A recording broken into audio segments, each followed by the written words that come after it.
I am doing a critical discussion on chapters 3 through 7 of the text of the coaching styles described. I was not able to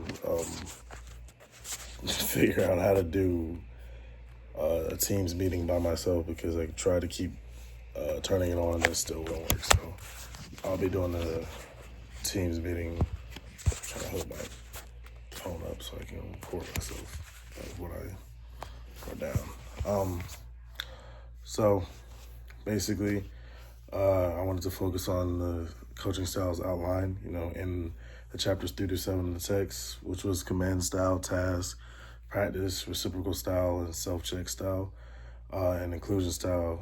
So what stood out to me in these chapters was not only how like each style has a unique place in coaching, but also how understanding the purpose and the best application of each can help us become more intentional and adaptable coaches.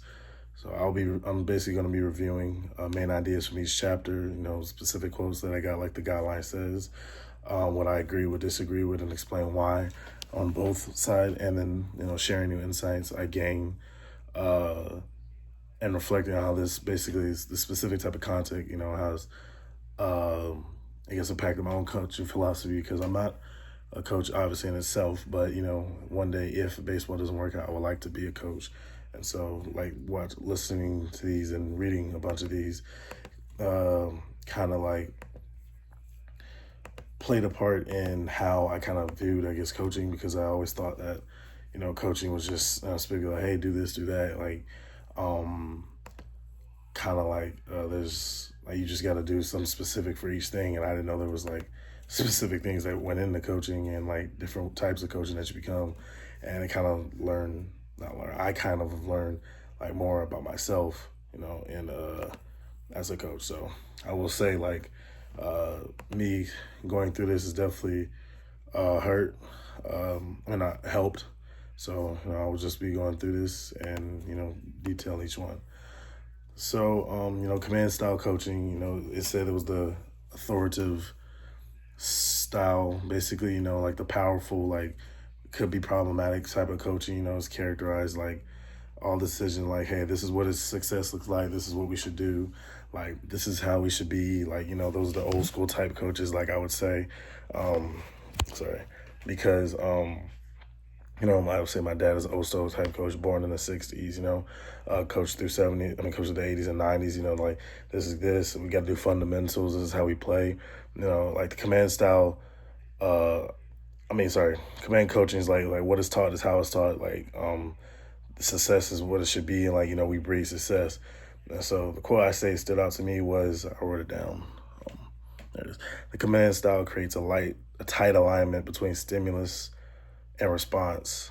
So I definitely agree with this, because like, especially like for situations that demand like precision, and safety, and like teaching proper like stuff like rock climbing or like running in baseball, and I'm like in this like contact, I guess like the coach's control ensures that the players don't like stray away from like important step, which could like lead to injury, or you can be confused, embarrassing.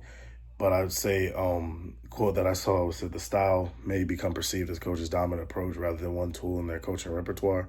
Like, it made me think more differently. I wouldn't say like I disagree or agree, because, it's different, but like I disagree with the idea that it should be dominant, because like overusing like a command style of coaching like can limit player autonomy. So like if you have someone that has like a creative mindset or like intrinsic motivation, like someone wants to have independent thinking, especially like, baseball players, like we got to sometimes think independently and create stuff. For like basketball players, like we got to create up a move, because, everybody's seen that typical, hey, crossover, pull up, the typical stuff.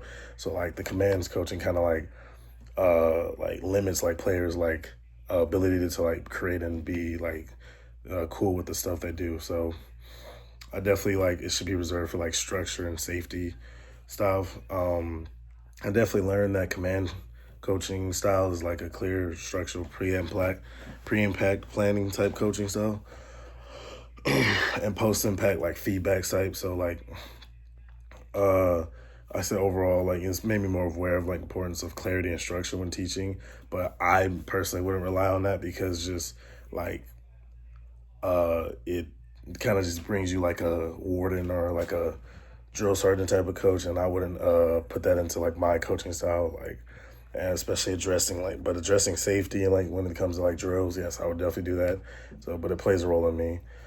The coaching by task style, it's more of a decision making to players. Like I definitely saw like it was like a balance between structure and autonomy. Like one of the quote I saw was the quality of practice, not just duration and frequency, like influences learning outcomes.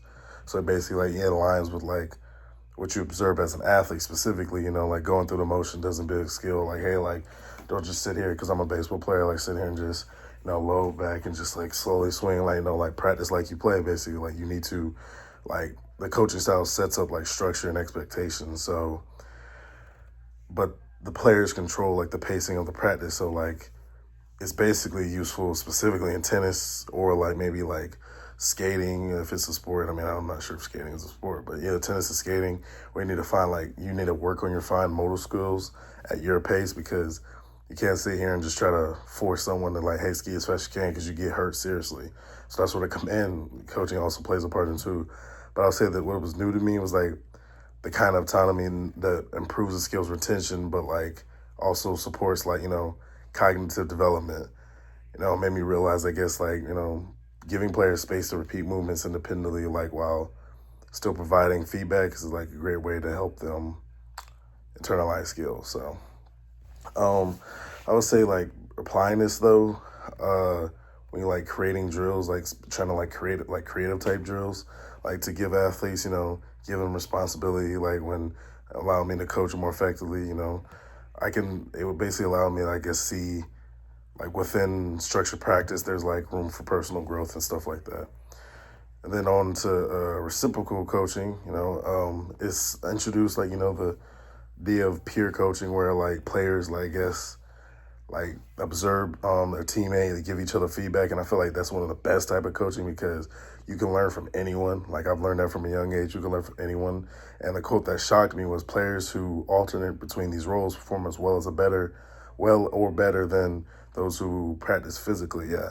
Because me personally, I didn't find that hard to believe because I know from a player standpoint that when you're not coaching someone, giving someone help, reciprocal, and then they're giving it to you or what they see, especially if you receive that in a good way instead of like a dickhead way, a bad way as most people show it, then it kind of like makes sense. Like it makes you give you a deeper understanding and some ways that what you're watching can help you.